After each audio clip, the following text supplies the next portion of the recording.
I'm here today because TVA is having their annual board meeting, and this year they are discussing bringing the nuclear power plant Bellefonte back into production.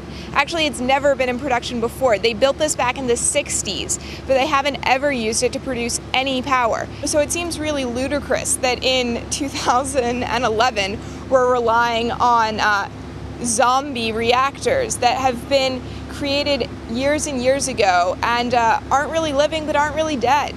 I love this valley. I was born here and I don't want to become an environmental refugee. You know, TVA is playing scientific roulette. They get to play, but we get to pay if they have an error.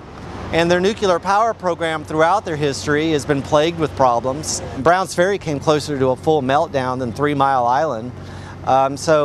You know, we have a decades-long history of TVA's disastrous flirtation with nuclear power. They don't want the visible resistance. It makes it so visible when people have costumes and buttons. They didn't want that, despite the fact that it's a clear exercise of our First Amendment rights. We were here to try to enter the TVA meeting to register comments.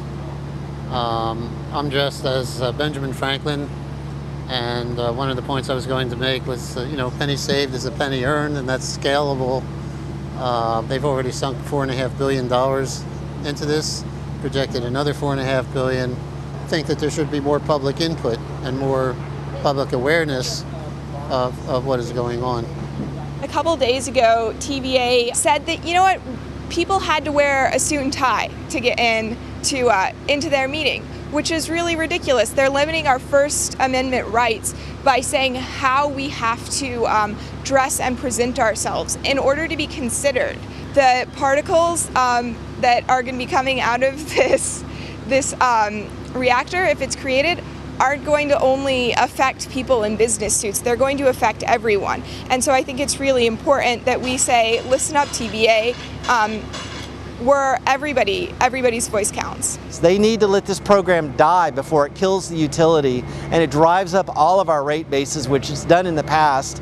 And I particularly don't want to have to end up breathing radioactive nuclear particulates down here in the valley. We're in a campaign. We're going to fight them every step of the way. If it takes years, we're going to fight them because our lungs and our children's lungs and the future of the valley is worth that fight.